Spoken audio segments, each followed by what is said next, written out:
What is up, everybody? Welcome to the channel. Today we're going to have a quick video basically going over all of the best gear and the loot prio for rogues in ZG.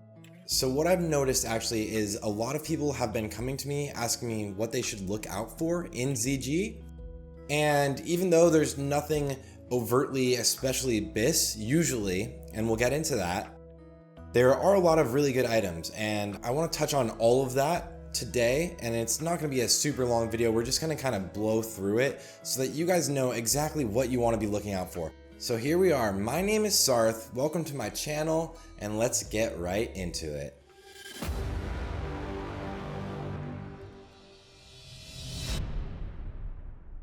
I'm going to go over a couple different items from here, and then at the end of this video I will do a sim for you just to explain things for you guys.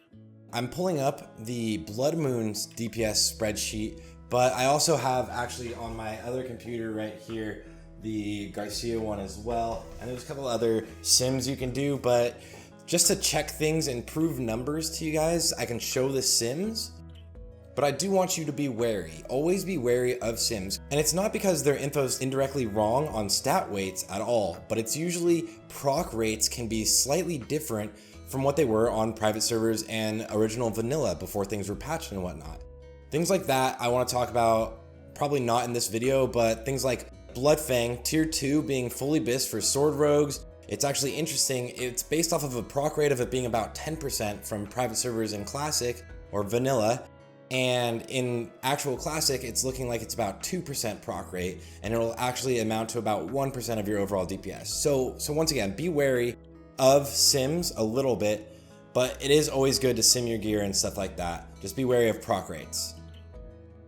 Alright, to get started, the first thing I want to talk about is actually the Warblade of the Hakari. And this is specifically referencing the offhand. The main hand weapon is actually pretty useless for rogues, but the offhand is actually the best offhand in the entire game if you're a human rogue, and if you're not a human rogue, this is the second best offhand, second only to Maladath. So if you don't have massive priority in your guild, or you want to save your DKP or whatever and try to go for the main hand CTS, you're going to have a better overall going after Warblade of the Hakari. Most people don't know how great this is for rogues in classic, and it's overlooked all the time. It is the only piece in here that is absolutely BIS for a certain person, and obviously that is the human rogues.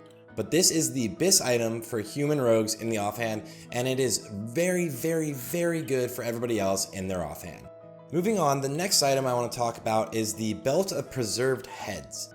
Now, this item doesn't actually drop in ZG, you actually get it from a quest, so it's pretty easy to get. You're going to get it pretty much 100% of the time, and it's a really good catch-up item that people kind of overlook because they don't see it on the loot sheet. This belt is not going to be better than your tier 2 belt or your tier 1 belt, but it's almost as good as tier 1, so it is a great alternative if you are a new level 60 rogue. Moving past that, the things I really want to talk about that a lot of people overlook all the time is usually the tier gear. The piece that a lot of people actually do look at is usually the trinket, Rentaki's Charm of Trickery, and this basically acts as a mini Thistle Tea every 3 minutes. So it's a great trinket for PvP. You could basically have it on all the time while you're farming out in the world. If you're going to get into a 1v1, you can win almost any situation, especially combo this with a Thistle Tea, and somebody could be the most geared player ever and you can just global them. But the trinkets actually kind of suck to get. You need Black Lotus, and you need to summon this boss, and you need to get the drops, and you need to put it together. So the trinkets actually, I kind of want to skip over. They're not that important to us. What is important is this 2-piece set bonus, right? The 2-piece set bonus is 20 attack power, which acts as a mini rank 10 set bonus, right? Because that's the 2 pieces plus 40 attack power. What you want to look at is that all of these pieces, the bracers, the shoulders, and the chest piece are all actually pretty decent items. None of them are actually better than tier 1. They're all slightly worse than any of tier 1 equivalent, which means the bracers are significantly, as you can put it, weaker than bracers of the Eclipse or tier 2 bracers. And also the chest piece is significantly weaker than tier 2 chest. But when you pair them together, until you have the tier 2 equivalents, or obviously if you're using Bracers of the Eclipse, you would just use these two. But if you don't have the tier 2 equivalents, it's actually going to increase your DPS. So these are going to be your best items to get. You're actually going to want to go after them, and they're really easy to get until you can get tier 2 counterparts, so until you can get your actual full BIS.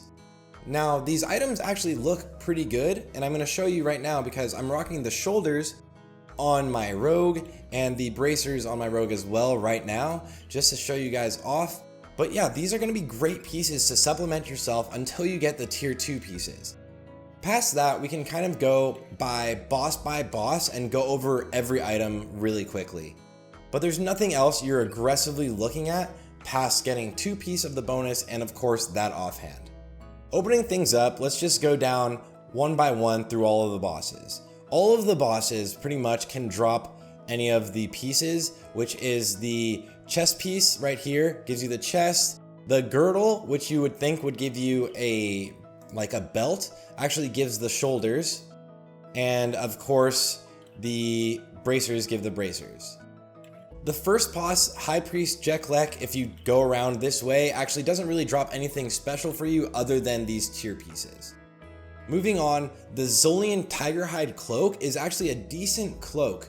It's not as good as the Baron Cloak, but if you need the hit, it's a great alternative, and if you don't have Cloak of Firemaw or Puissant Cape, this is a great thing to go after. It's a great catch-up item, and it's pretty easy to get. 6% drop rate, and you can do this every 3 days.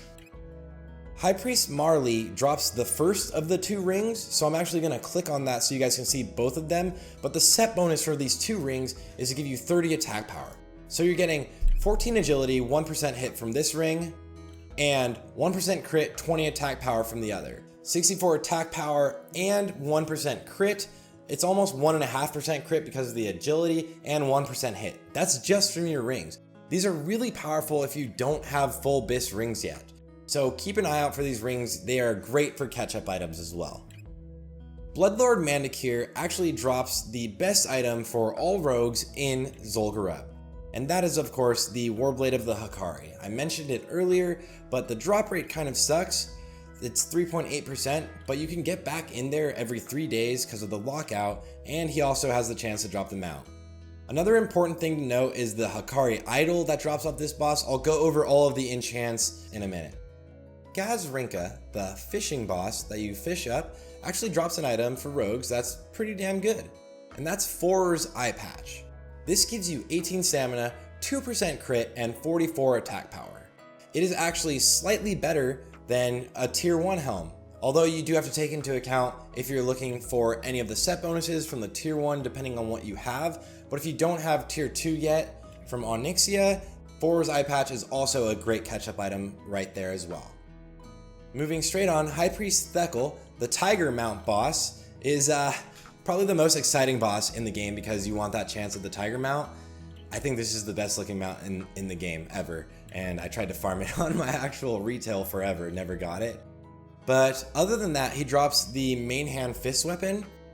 Both of the fist weapons, when you have them and the ability procs to give you 300 more attack power, it turns you into like a giant tiger humanoid.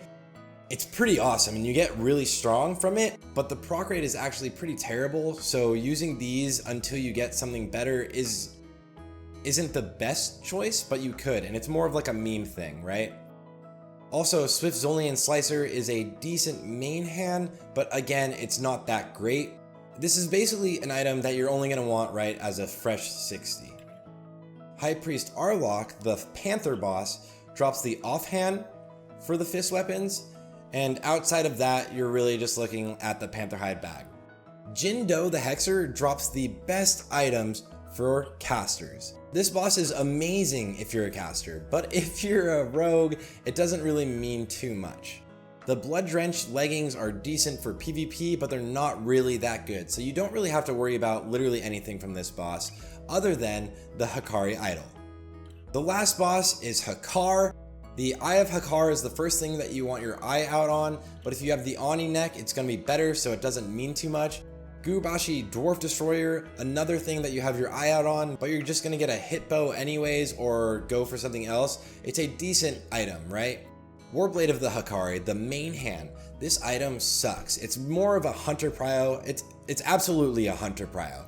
Never really try to go after this. Even for the +6 to swords, it's not very good. The speed on this is 1.7, so it's way too fast to be a good main hand. The top end is really low, 110 on a sword. That's atrocious.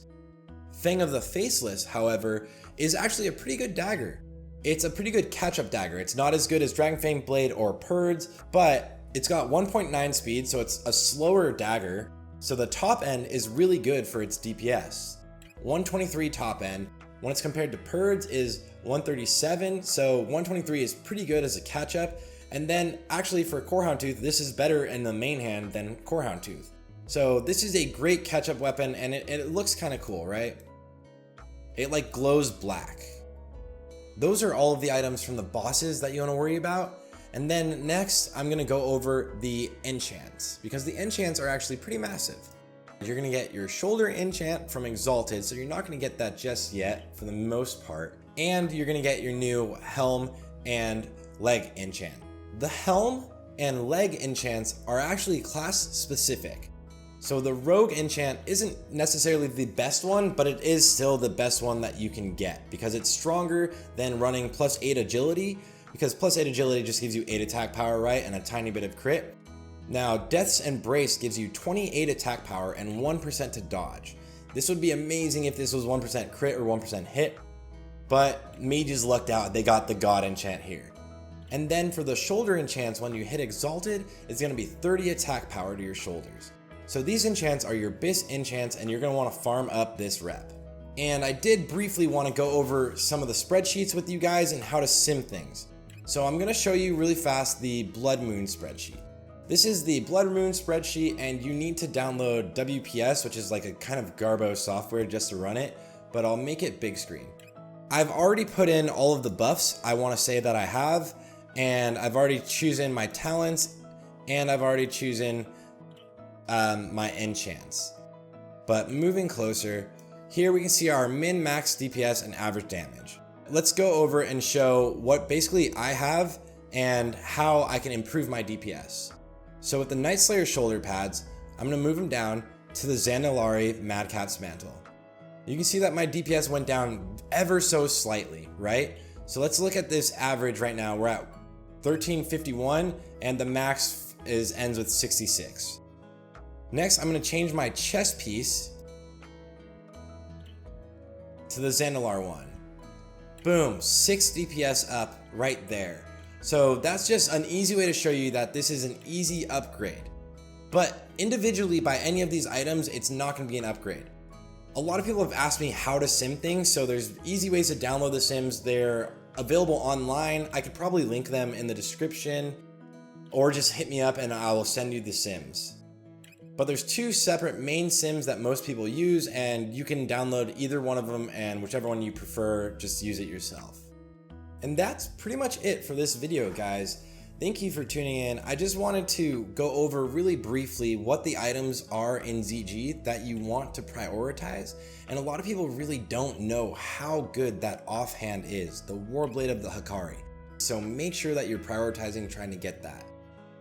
Thank you guys for watching, and if you like this content, please make sure to like and subscribe. It helps out a ton. And of course, you can make sure to check me out on Twitch Tuesdays, Thursdays, and Saturdays. I'll post a link in the description, and right before I sign off, I just have to thank some of the people that made this weekend's stream unreal. So I'm gonna write your names down on the screen. Thank you guys always for all of the support, and I'll catch you in the next one. I'm gonna be going over all of the world buffs and world buff guides on how to do it. I just was working on this video and layering was introduced, so I need to figure out the best way to min-max and prioritize world buffs. Once again, my name is Sarth, and have a good one.